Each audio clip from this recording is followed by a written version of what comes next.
Buenas noches. Ahora vamos a discutir sobre la fisiología del sistema reproductivo femenino. Como les mencioné desde un principio, la idea de separarlo, tanto femenino, masculino, es una forma de organización. Sin embargo, no podemos dejar de lado lo que acabamos de discutir y ya vamos a analizar por qué. En principio vamos a analizar la embriología y también la histología comparativa entre esto, la imagen de la derecha, que corresponde a los testículos y al desarrollo embrionario de los testículos, y la imagen de la izquierda, que corresponde al desarrollo del ovario. Como lo hemos mencionado, desde un inicio, ambas estructuras provenían de un tejido idéntico. La cuestión es que los diferentes factores que están intrínsecos en el código genético, como evidenciamos en el sexo masculino, que en el cromosoma Y tenemos una región que va a codificar algunas proteínas y va a hacer que se especialicen algunas células para que se puedan diferenciar de forma correcta en lo que serán los caracteres sexuales masculinos. Dentro de lo que habíamos discutido en el hombre, era que existía una atrofia de los conductos de Müller, especialmente por la hormona antimülleriana que era producido por las células de Sertoli. Y había un aumento de toda la proliferación de los conductos derivados del conducto de Wolff, que era estimulado principalmente por la testosterona que era producido por las células de Leydig. Ahora bien, en el caso femenino, pues es todo lo contrario. Los conductos de Müller que se atrofian en el hombre van a desarrollarse en la mujer, porque como también lo habíamos discutido, son los que van a desarrollar principalmente el útero, porción superior de la vagina, y esto pues evidentemente lo necesitamos es en la mujer. Adicionalmente, el conducto Wolff, que se desarrolla principalmente en el hombre, se va a volver atrófico.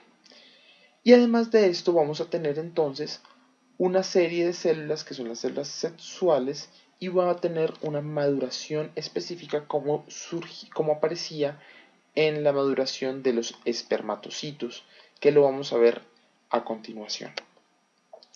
Antes de esto, vamos a retomar nuevamente el sistema hormonal que regula todo este fisiología reproductiva con algunas particularidades en la mujer.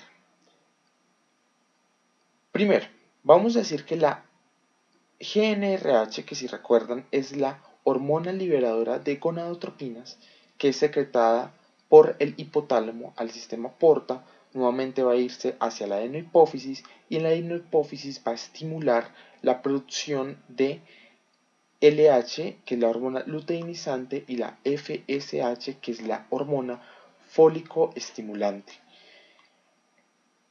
como sucedía en el hombre. Aquí, recuerden que en el hombre, las L de Leydig estimulaba las células de Leydig y la FSH, que tiene una S de Sertoli, pues estimulaban las células de Sertoli. Eso en el hombre. Aquí vamos a tener otras células diferentes, que son las células de la teca y son las células de la granulosa. Antes de entrar en el detalle de este sistema, es necesario que reconozcamos bien qué son las células de la teca y qué son las células de la granulosa. Y para eso tenemos que adelantarnos un poco hacia el desarrollo folicular. El desarrollo folicular lo que consiste es que desde un folículo primordial, donde hay un ovocito primario, va a ir a empezar a madurar hasta convertirse en un folículo secundario, folículo de Graf, que ya lo vamos a ver con mayor detalle. Pero ahora lo que nos interesa es conocer que alrededor del ovocito primario se van a empezar a desarrollar unas células granulosas, unas células foliculares, que son estas. Esas van a empezar a proliferar y más adelante vamos a tener una lámina interna, unas células internas, y tenemos también una capa externa de estas células granulosas que están alrededor del ovocito. Además, tenemos que entre el ovocito y la células granulosas vamos a tener esto que es la zona pelúcida, que son un conjunto de glicoproteínas importantes para el proceso de la fecundación que vamos a detallar más adelante. Ahora bien, en este folículo primario vamos a empezar a ver unas células adicionales que son las células de la teca interna. Estas células de la teca, como más o menos lo vimos anteriormente, tienen una función endocrina muy particular. Posteriormente, este folículo primario va a empezar a convertirse y va a empezar a aparecer un antro y va a cavitarse. Esto lo vamos a detallar un poco más adelante.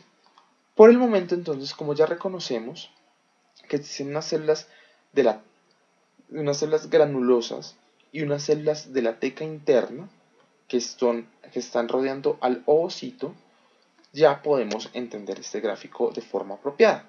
Entonces decíamos que la hormona luteinizante y la hormona fólico estimulante van hacia el ovario, así como en el hombre iban al testículo. Y allí la LH va a producir principalmente y va a estimular las células de la teca. Y esto va a contribuir a la ovulación y vamos a ver que va a contribuir principalmente, por el nombre de la hormona, es muy fácil deducirlo, a la fase lútea del ciclo ovárico. Entre tanto, la hormona fólico-estimulante lo que va a hacer es estimular principalmente las células de la granulosa, que son las encargadas de producir estrógenos y progesterona. Esto lo vamos a ver más adelante. Importante allí es la regulación. Recordemos que en el hombre la FSH estimulaba principalmente las células de Sertoli y las células de Sertoli producían inhibina. En la mujer esa misma FSH no estimula Sertoli porque acá no son importantes las de Sertoli, sino que estimulan las células de la granulosa. Y esas células de la granulosa son las que van a generar la inhibina. Esa inhibina es la que va a generar una retroalimentación negativa principalmente en la FSH. Y la regulación de la LH lo vamos a detallar de una forma más importante a continuación. Además de esto, habrá que hacer una acotación frente al desarrollo y al inicio de este sistema hormonal en la mujer, principalmente, en donde existe una pregunta muy importante y es cómo y a partir de qué momento y qué factor determina que si bien una niña tiene la capacidad de producir todo esto, ¿por qué se inicia hasta la menarquia? Y allí surgen varias teorías. Una de las teorías más importantes es esta, y que tienen que ver con la leptina. Recordemos que la leptina es una hormona que se produce principalmente en el tejido adiposo blanco y es una hormona que se produce a partir del crecimiento del tejido adiposo y representa de una forma indirecta la cantidad de grasa que yo tengo almacenada. Entonces, una de las teorías plantea que a medida que un niño empieza a madurar, empieza a crecer, va a acumular una mayor cantidad de grasa en su tejido adiposo y por tanto va a aumentar la secreción de la leptina y va a haber un aumento de la leptina. Este aumento de la leptina de forma indirecta, porque hay unos mecanismos asociados con otros genes que de pronto los vimos en cuarto, pero no son relevantes actual, como la propia melanocortina, el neuropéptido Y y demás, pero a través de esos mecanismos, a fin de cuentas, va a llevar a una estimulación positiva de la hormona liberadora de gonadotropinas. Y se plantea que esta es una de las principales razones en que empieza la menarquia y por tanto empiezan los ciclos. Hay que también destacar que esta hormona liberadora de gonadotropinas tiene una secreción de tipo pulsátil, al igual que muchas hormonas. Y esa secreción de tipo pulsátil es fundamental para identificar y para ser el estímulo de LH o de FSH. Me explico. Si bien la GnRH estimula tanto la una como la otra, dependiendo de la frecuencia de secreción de la GnRH, se secreta un poco más de la una o la otra. De tal forma que cuando hay mucha frecuencia, es decir, muchos momentos en que se secreta la GnRH, se va a tender más a secretar LH, mientras si la frecuencia es un poco menor, se va a tender a secretar un poco más FSH. Entonces eso es importante entenderlo a la luz de lo que estábamos hablando, y es que en la menarquia empiezan los ciclos y empieza a generar el patrón pulsátil de la GnRH, y una de las razones que se plantean es la leptina. Hay otras razones, de pronto no tan importantes en este momento, y es que hay hipótesis sobre la posibilidad de un reloj biológico que determina que hasta una edad empiece a generarse el patrón pulsátil. También destacar es que dentro de la teoría de la leptina como gatillo para la menarquia se encuentra el advenimiento que cada vez la menarquia da a edades más tempranas. Y una de las posibilidades o hipótesis que se plantea es la prevalencia de la obesidad o el sobrepeso en los menores de edad, que aumentan la leptina, y al aumentar las concentraciones de leptina pues más rápidamente van a desarrollar todo este ciclo por las razones ya anteriormente mencionadas.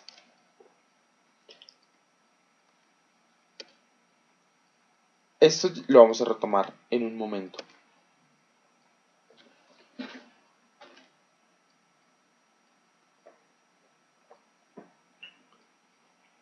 Vamos a detallar ahora la síntesis hormonal.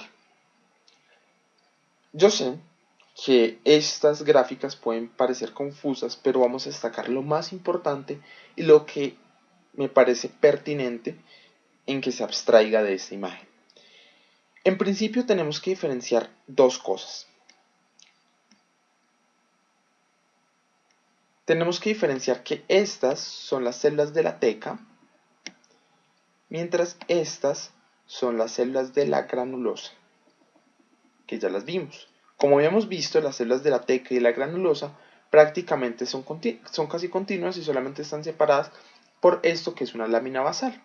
La lámina basal separa las células de la granulosa, que son estas, y las células de la teca, que son estas. Que es lo mismo que acá se ve, solo que acá está un poco más esquemático. Luego que hacemos la diferencia entre las células de la teca y las células de la granulosa, tenemos que detallar esto.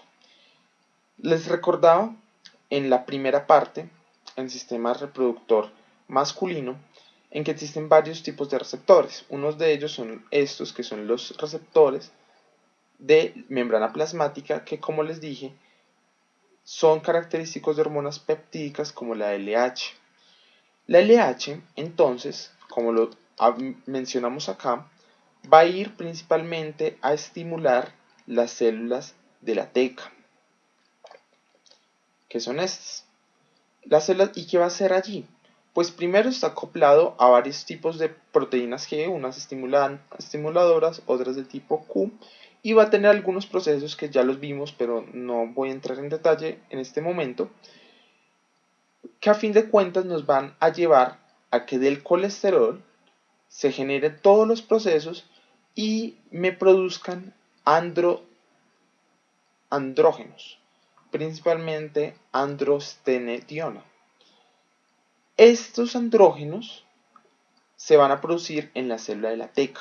Recordemos que los andrógenos son principalmente de características masculinas, y de hecho esto es lo que nos da la diferenciación entre un hombre y una mujer, porque los andrógenos van a estimular la producción y la diferenciación masculina de todos los caracteres sexuales y demás. Sin embargo, entonces, una vez se producen esos andrógenos, como están por continuidad de la teca, va a pasar a las células de la granulosa, que son estas de acá. Y estas células de la granulosa van a generarse algunos procesos importantes, y recuerden esta enzima que yo les mencioné en la primera parte, que es la aromatasa. La aromatasa, si recuerdan, va a transformar estos andrógenos en estrógenos, específicamente 17 beta estradiol. Y eso es importante porque los estrógenos son los más característicos, junto con los progestágenos, de las hormonas sexuales femeninas. Y este estrógenos, principalmente 17 beta estradiol, se va a ir hacia la circulación y se va a ir hacia el fluido folicular. Esto es importante tenerlo en cuenta. Otra de las cosas que también debemos destacar es todas las vías que llevan a la conexidad entre las diferentes hormonas de tipo esteroide, que lo habíamos dicho que era muy importante, porque prácticamente todo se puede conectar, todo viene del colesterol y dependiendo del paso que tome pueden volverse mineralocorticoides, pueden volverse glucocorticoides, pueden volverse andrógenos y demás. Eso es importante destacarlo, especialmente cuando nos hablen en otros RAE de algunos aspectos de enfermedades que produzcan infertilidad, ya que el mimetismo que puedan existir, ya sea por medicamentos o por excesos hormonales, no necesariamente hormonas sexuales y demás, pues nos van a llevar a posibles trastornos.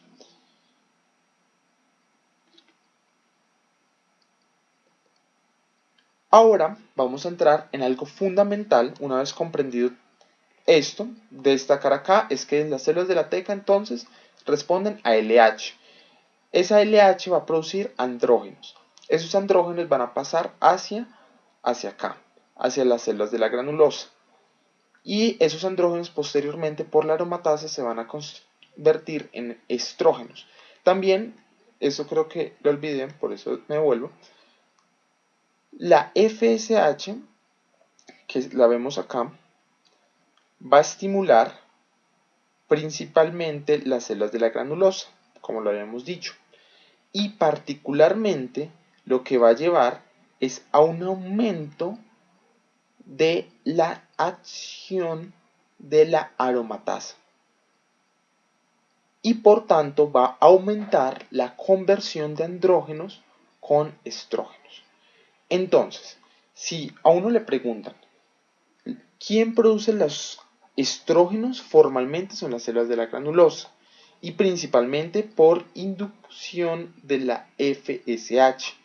Sin embargo, si nos ponemos a mirar más a fondo, la TECA y la LH también cumplen un papel fundamental de una forma un poco más indirecta, pero no menos importante, en la producción de estrógenos.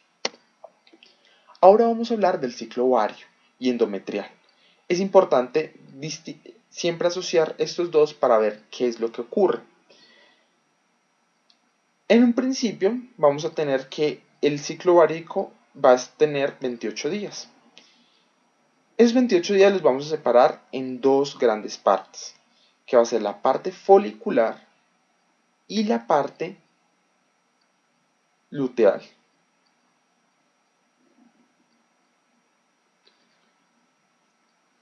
Que se asocia mucho con la parte y con el ciclo endometrial, en donde existe una parte inicial que es la proliferativa, que es esta, más o menos del día 4 al día 14, y una porción que es la fase secretora, que se caracteriza entre el día 14 y el día 28 aproximadamente.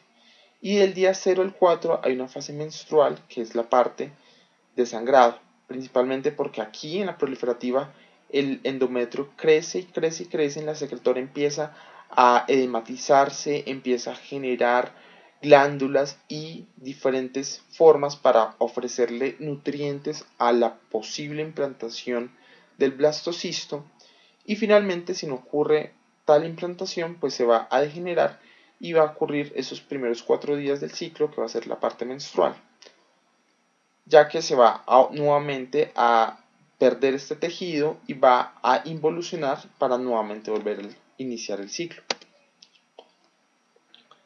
Aquí entonces en esta imagen es importante que asociemos esto con las cantidades y el patrón hormonal de cada periodo.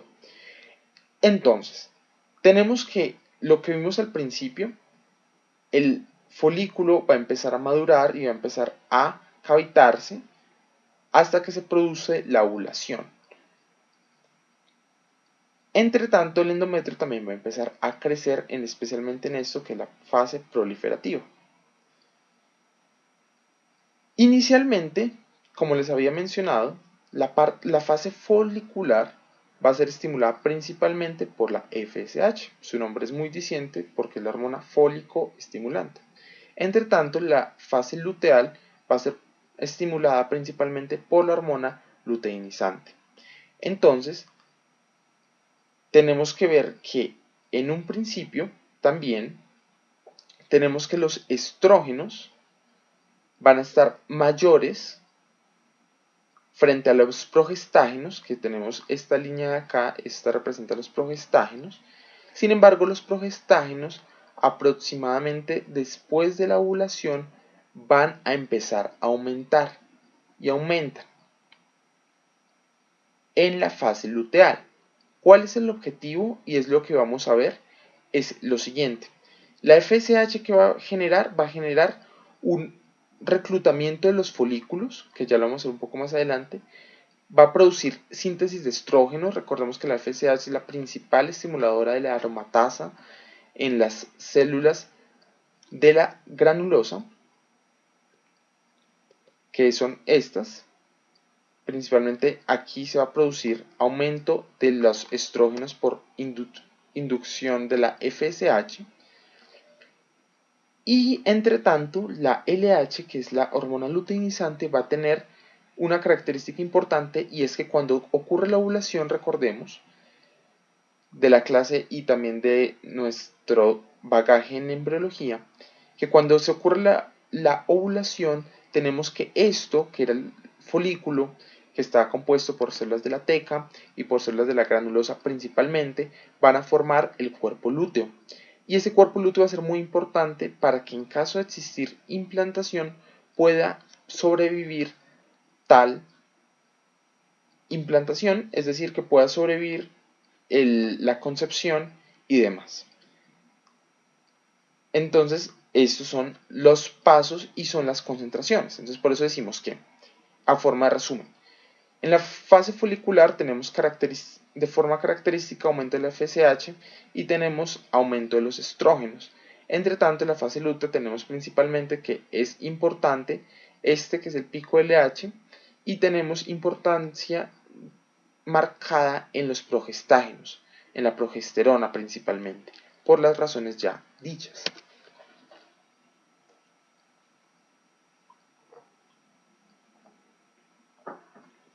Volvemos nuevamente aquí, que es la maduración y el desarrollo folicular. Esta parte ya la vimos.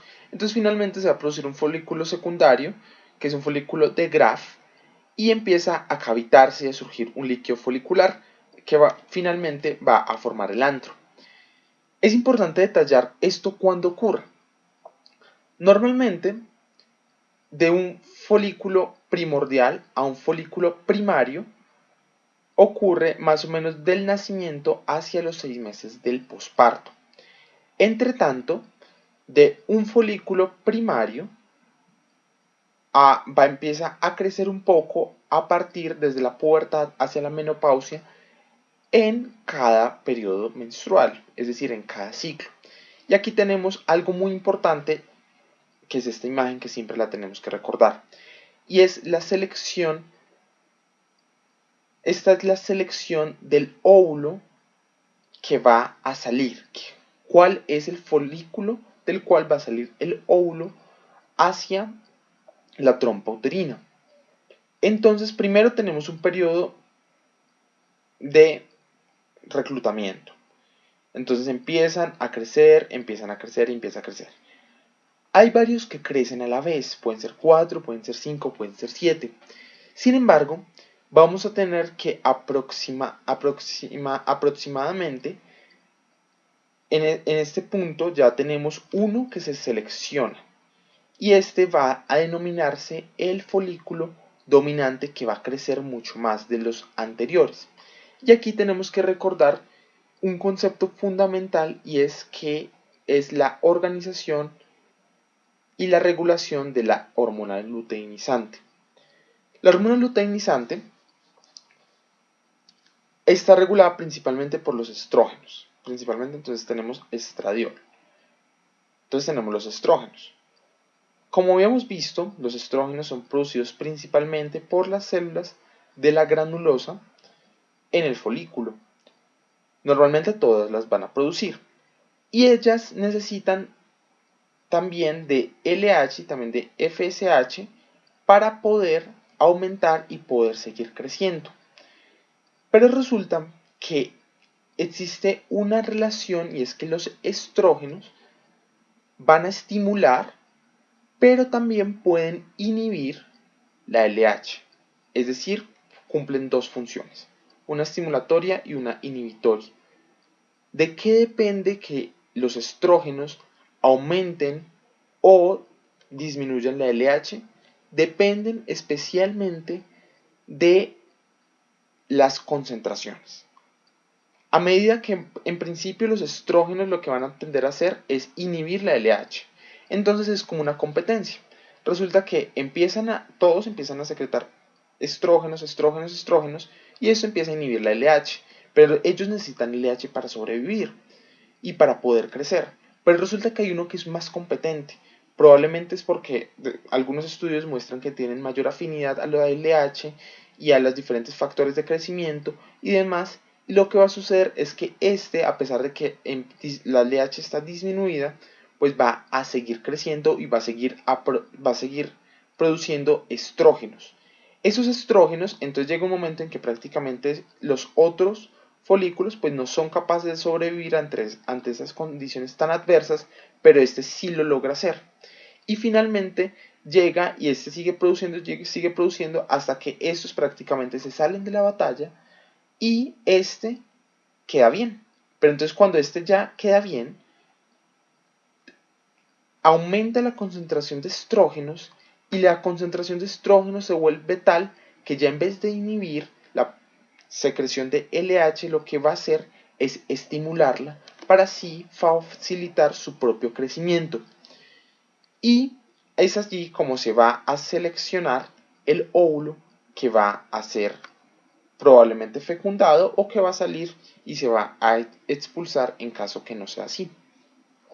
Y más o menos en esta imagen tenemos un punto que es similar. Aquí para destacar es que hay dos periodos, un periodo que es independiente de gonadotropinas, que principalmente está influenciado por factor similar del crecimiento, factor del crecimiento similar a la insulina tipo 1, factor transformante del crecimiento tipo beta y otros factores de crecimiento que son independientes a las gonadotropinas, y llega un momento en que empieza a ser susceptible a las gonadotropinas como la LH, que fue lo que ya vimos. Importante para que pueda salir, y aquí lo vemos muy claro, para que pueda existir ovulación necesitamos este pico de LH. Y este pico de LH principalmente está dado por la estimulación que produce a una concentración dada por parte de los estrógenos que está secretando este folículo dominante. Aquí tenemos un poco más del proceso de ovulación, en donde tenemos un folículo de Graf, tenemos un antro, tenemos las células, tenemos una zona pelúcida que es importante para la fecundación. También vemos aquí que tenemos las células de la granulosa, tenemos las células de la teca, una teca interna y tenemos una teca externa. Principalmente la teca interna es la que tiene funciones endocrinas. Finalmente se va a expulsar el cuerpo, se va a expulsar el ovocito con la zona pelúcida y con la corona radiada, que son unas pequeñas células que salen con ella. El resto del folículo se va a quedar y va a formar el cuerpo lúteo. Y aquí es donde tenemos la formación del cuerpo lúteo. Aquí les dejo la presentación si desean leerlo, pero es importante destacar del cuerpo lúteo y es que este es el que va a facilitar principalmente la secreción de progesterona y también de estrógenos y algunos otros tipos de péptidos que tienen como papel fundamental mantener y generar condiciones adecuadas para la implantación y en caso de que haya implantación pueda surgir y pueda ser una concepción viable. De lo contrario se abortaría si esto se dañara. Una de las condiciones importantes es que si existe la fecundación y existe como tal la producción de un blastocisto, se va a empezar a producir la gonadotropina coriónica, principalmente, aunque también hay otros,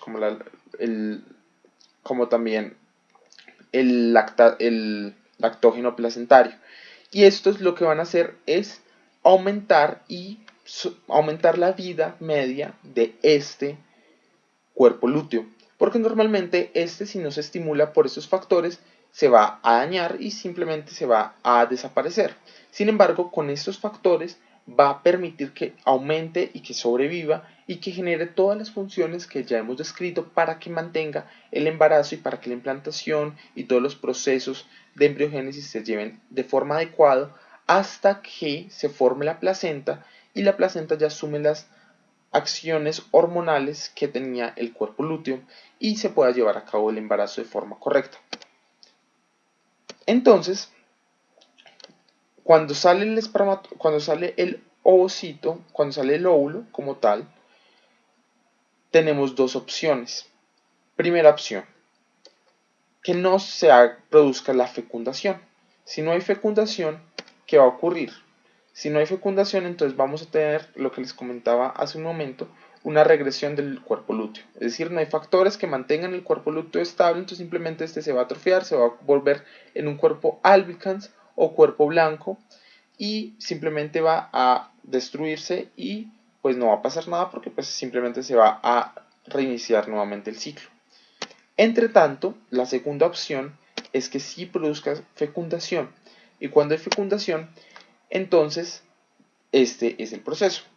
Ya habíamos hablado de acá que el óvulo se va a salir principalmente del ovario y va a ser atrapado por las fimbrias de la trompa uterina. Va a seguir su curso y más o menos en la ampolla, que está acá más o menos, se va a producir la fecundación. Y cuando ocurre la fecundación, que es un proceso bastante interesante, lo que vamos a tener es que va a empezar a producirse, va a empezar a replicarse, va a formar una mórula, posteriormente va a formar un blastocisto y el blastocisto se va a implantar en el útero. Dentro del proceso de fecundación tenemos que destacar algunos aspectos. Habíamos hablado de la zona pelúcida, que la zona pelúcida es una zona con unas proteínas que se denominan ZP, y estas proteínas tienen como la función de impedir, en teoría, que el espermatozoide pudiera ingresar.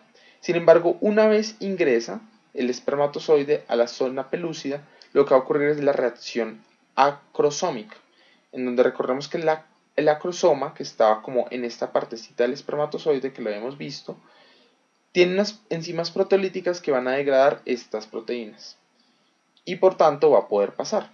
Una vez toque el óvulo como tal, vamos a tener una reacción y es que va a ocurrir unos procesos para evitar que otros óvulos fecunden para que otros espermatozoides, fecunden este óvulo. Entonces hay dos periodos importantes a destacar. Un periodo que es el rápido, es decir, que prácticamente casi que inmediato se sacan unas señales mediadas por sodio, que son unas señales eléctricas, para impedir que se fecunde, para impedir que penetre cualquier otro espermatozoide. Eso es una fase rápida. Y una fase lenta, que es, que es principalmente mediada por proteínas para destruir estos espermatozoides que están tratando de entrar porque ya entró un espermatozoide como tal para producir todo el proceso de la fecundación y de la fertilización.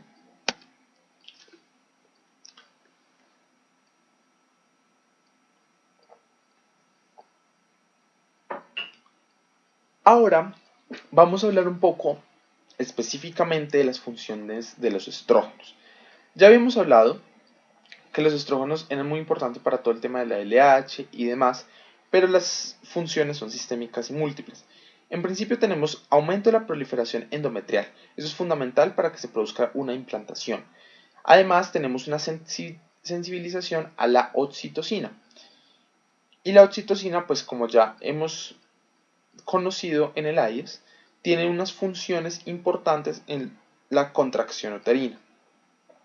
Además, los estrógenos van a aumentar los procesos de la granulosa, especialmente procesos mitóticos, y también van a aumentar pues su efectividad y los procesos que ya hemos mencionado. Además también contribuyen al desarrollo de la glándula mamaria y tienen algunas funciones especialmente en el hígado, dentro de ellas fundamentales: aumento de receptores de lipoproteínas y disminución de colesterol LDL y aumento del HDL. Eso es importante especialmente en procesos cuando ya los estrógenos se vuelven deficientes, como la menopausia, en donde vamos a tener que estos deficiencia de la acción de los estrógenos nos va a llevar a todo lo contrario, a que en la menopausia tienden a aumentar y tiendan a haber dislipidemias y también aumentar el riesgo cardiovascular, porque los estrógenos disminuyen como tal estas proteínas principalmente. Además, es importante desde el punto de vista hormonal que los estrógenos aumentan las proteínas de unión a algunas hormonas, como hormonas tiroideas, por ejemplo. También tienen un efecto neuroprotector y tienen un efecto antirresorsivo a nivel óseo. Eso es importante porque una vez ocurre la menopausia, pues tenemos disminución de estrógenos, y la disminución de estrógenos pues es uno de los mecanismos que están involucrados directamente con la osteoporosis. La acción no difiere mucho de lo que hemos hablado, que son a través de receptores intracelulares, porque también, recordemos, son hormonas derivadas del colesterol, por tanto son lipofílicas. Ahora bien, en la lactación tenemos que es algo fundamental para tener una reproducción. Eso es a modo de recordatorio porque ya lo hemos visto un poco. Tenemos dos hormonas principales, que es la oxitocina. Les había mencionado en un principio que la mayoría de toda la exposición iba a ser de hormonas de la adenohipófisis, pero en algún momento íbamos a hablar de la neurohipófisis, pues ha llegado el momento. Recordemos que la oxitocina es una hormona que se produce en el hipotálamo y a través de unos axones se libera en la neurohipófisis. Y como tal, vamos a tener que esta aumentará la eyección de leche. Entre tanto, tenemos que la prolactina va a aumentar la secreción de leche. Y todo esto está dado principalmente por la estimulación en el pezón y especialmente en esta zona que está realmente muy inervada, que generará estímulos para aumentar la oxitocina y la prolactina. Como les mencionaba hace un momento, a lo largo del envejecimiento y especialmente cuando llegamos a unas etapas perimenopáusicas en donde se aproximan hacia la menopausia y cuando ocurre, tenemos principalmente que los ovocitos y los folículos no son de por vida, a diferencia de lo que ocurre en los hombres, en que existe una capacidad muy alta de replicación de los espermatozoides. Prácticamente de los óvulos es muy poca y son aproximadamente 350 o a 500 óvulos disponibles para toda la vida. Entonces eso tiene un límite. Tiene un límite en que empiezan, y recordemos que a través de los folículos son los que secretan principalmente los estrógenos y los progestágenos. Entonces, cuando tenemos un déficit de ellos, de los folículos como tal, también tendremos un déficit como tal de los progestágenos y de los estrógenos. Entonces también dentro de los que tenemos un poco afectados está la inhibina y está el estradiol, que están disminuidos. Por tanto, estas acciones van a contribuir a que exista una disminución del feedback negativo que ya habíamos hablado, de la hormona liberadora de gonadotropinas y también de la hormona folicoestimulante y la luteinizante. Entonces, si bien estas disminuyen, que son las que son producidas directamente por los ovarios, la inhibina y el estradiol pues van a dejar de inhibir como tal la producción de estas hormonas y van a aumentar. De forma importante, y ya para terminar, vamos a destacar algunos elementos para tener en cuenta. Primero, Recordemos que la aromatasa es la enzima que va a convertir la testosterona en estrógenos. Y es muy importante para evitar la masculinización en las mujeres, porque como sabemos, las células de la teca producen andrógenos, y si no hay suficiente concentración de aromatasa, pues podríamos tener una especie de masculinización, dada principalmente por exceso de andrógenos y disminución de estrógenos, que eso era lo que estábamos tratando hace un momento. Eso es importante tenerlo en cuenta. Otro aspecto importante a tener en cuenta, y utilizaré esta diapositiva,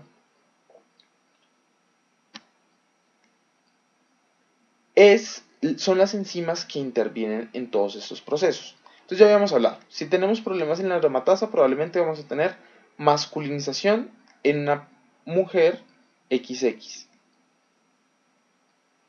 Importante también destacar el paso de la testosterona a la dihidrotestosterona.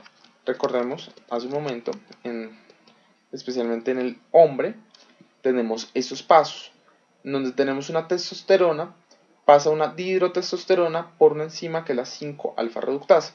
Esa 5-alfa reductasa como tal, si falla, vamos a tener una disminución de la dihidrotestosterona y por tanto podríamos tener algunas acciones importantes, especialmente en que el niño, a pesar de ser una conformación XY, como no tiene dihidrotestosterona, podría generar en parte una feminización por órganos sexuales, especialmente porque la dihidrotestosterona pues contribuye a la generación del pene, de los testículos, del descenso de los testículos, y si no existe suficiente dihidrotestosterona podría generarse que haya una mayor cantidad de elementos femeninos y podría generarse inclusive genitales femeninos a pesar de ser XY. Eso es importante tenerlo en cuenta, porque son mutaciones que afectan la fertilidad de forma seria. Y para destacar, les recomiendo que tengan muy en cuenta todas las células que producen, los mecanismos que hemos hablado en cuanto a la producción, especialmente de los diferentes hormonas, tener muy en cuenta todos los sistemas de regulación, las acciones. Importante también, ahora que recuerdo, es el papel de la progesterona, que ya lo hemos hablado. Uno de los principales papeles que tiene esta hormona, la progesterona, es aumentar y preparar el útero para la implantación, de tal forma que esta va a favorecer que el útero crezca, que el útero esté en condiciones apropiadas para ello. Adicionalmente, y es un efecto muy importante a tener en cuenta para hacer asociaciones clínicas, la progesterona como tal tiene unas acciones de disminución de la contracción uterina, que resulta muy útil desde el inicio de la concepción hasta casi finales de la concepción, de tal forma que si el útero se necesita que el útero no tenga contracción significativa para que se produzca una buena implantación y para que después no hayan problemas importantes que puedan generar abortos o problemas en el bebé. Sin embargo, a la final de la gestación la progesterona tiene que disminuir y por tanto aumenta la contractibilidad uterina, además de todas las acciones que ya conocemos como la oxitocina.